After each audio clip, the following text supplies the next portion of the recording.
Good morning, guys. It is Dumping Debt Friday, which is my favorite video, as you guys know, where I get to answer your questions and celebrate your money wins. So if you have a question for me, please leave it down below in the comments and I'll be sure to answer it in an upcoming video. If I haven't answered your question yet, please be patient. I have a ton of questions that I have in queue. So I do have it, it's coming. It just may be in a couple weeks because I do alternate Dumping Debt Friday with my budget update. So it is coming, I promise. All right, so we're gonna jump right in.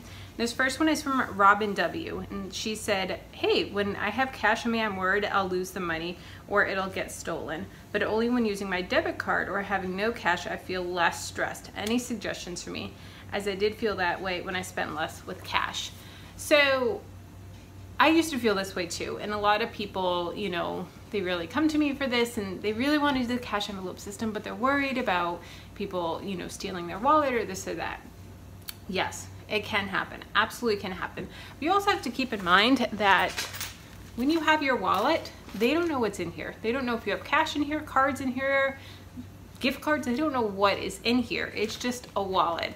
And I may have 10 grand of cash in here. They don't know. Or I could just have all debit cards where it's gonna be kind of hard to, you know, hack that. Except if they buy something online, but they need my zip code and stuff. So it is, you know, it's a give or take.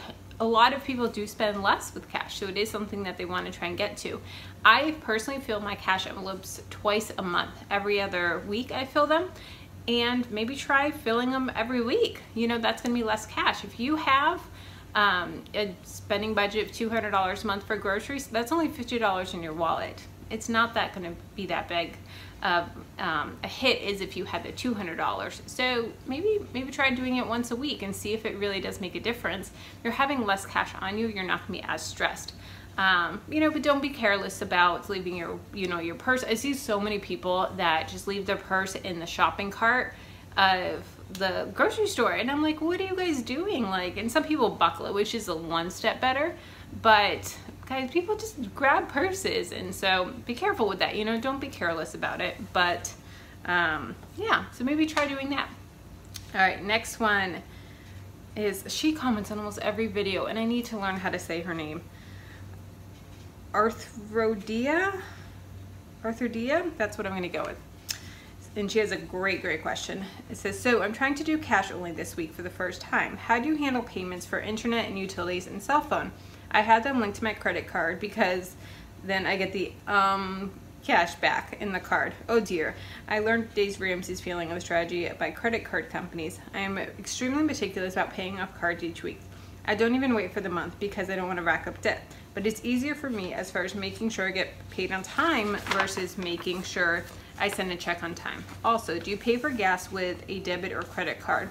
Or is that part of your miscellaneous? That's another thing I get cash back on with a credit card.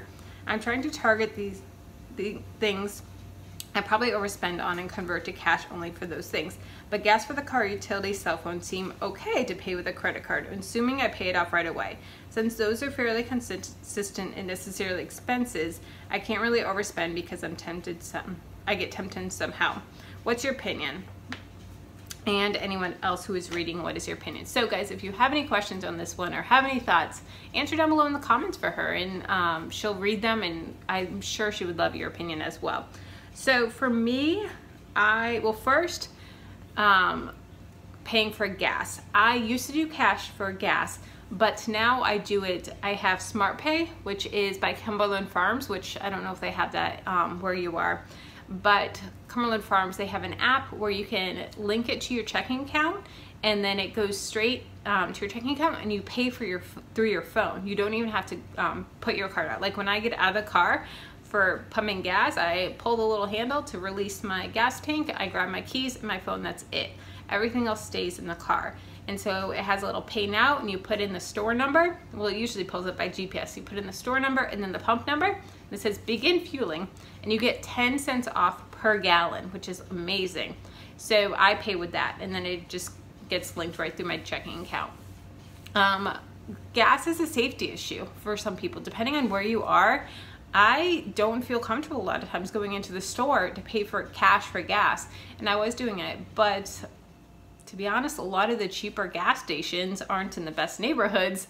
And so I was like, okay, I don't know how safe I feel about doing this, especially getting gas at night, which I'm really good about getting gas first thing in the morning on my way to work, on my way home. So I'm not getting it at 10 o'clock at night where it's pitch black and you don't know who's gonna be there.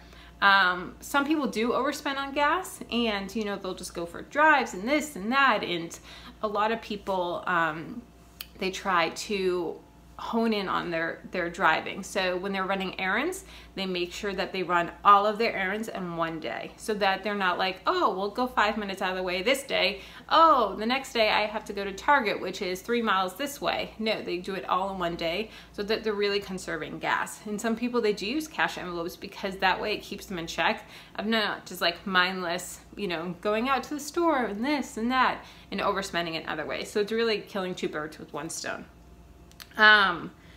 I personally, for, you know, utilities and all of that, I use my debit card. You know, we talked about how Dave Ramsey feels about credit cards, so I'm not going to go into that. But for those categories where you're not going to overspend, it's perfectly okay to use your debit card for that.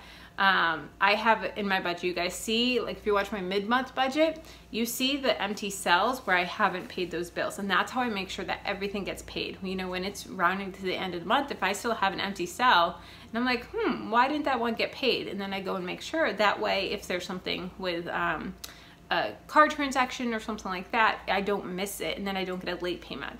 I just changed all of my cards for my new last name since I got married, and there was some that they were like, hey, we didn't get your card payment, and I was like, oh, let me do it now, that way I don't get a late charge. So that's how I really keep track to make sure nothing goes without being paid.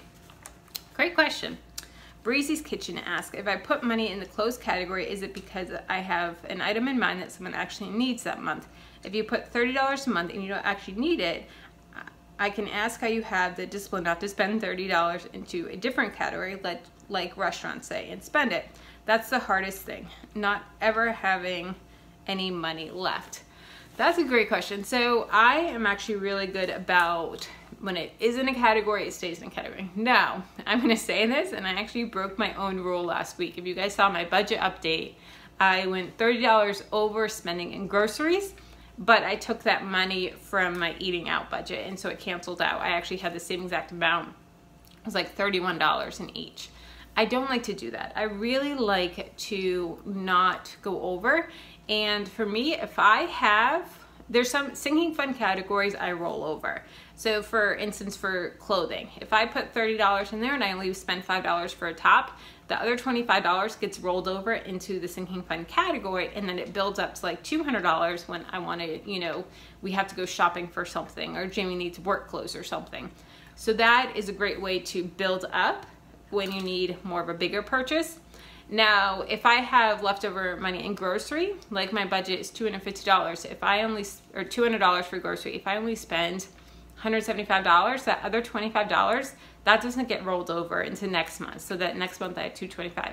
No, the $25 goes into my goals. So for me, that would go into my car fund.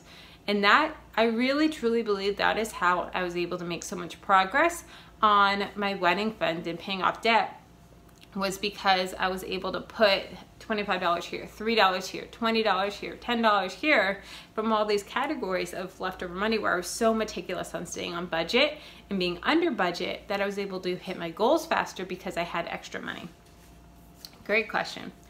All right, next one is from Lynn Morris, and she says, great answers as always, Kelly. Another thing to consider for sinking funds, if thinking about appliances, even if they are currently working well, consider how old they are. While a 2 or 3 year old fridge should have a lot of life in it, one that is closer to 10 years could easily stop working as well. Do you have any advice on how to decide what sinking funds to fund well in baby steps 1 and 2? This is a great question. So, a couple things to consider. I totally agree with that on the appliances, and that's why I have a car repair sinking fund. Now, I don't have a sinking fund on appliances or anything because I rent. If I own a home, it'd be totally different. My fridge breaks, my dishwasher, my washer dryer breaks, I call up my landlord and say, hey, you know, you need to come fix this. Whereas if I own a home, that's on me. So that's totally different. Now, for sinking funds, this is a good one. When I was in baby steps 1 and 2, I only funded sinking funds that could put me into more debt later. Does that make sense? So I didn't want something to come up and then it put me in more debt. Okay, Christmas. Christmas is always going to happen. So many people put Christmas on credit cards. I didn't want to do that. And you know, some people, they don't have Christmas when they're in debt. I didn't want to do that either. I put $25 a month to Christmas, which gave us about $300, or gave me, because this was before we were married, which I thought was plenty. Christmas, car repairs. If something happened to my car, which it did a lot of times, I didn't want to have to go into debt for that.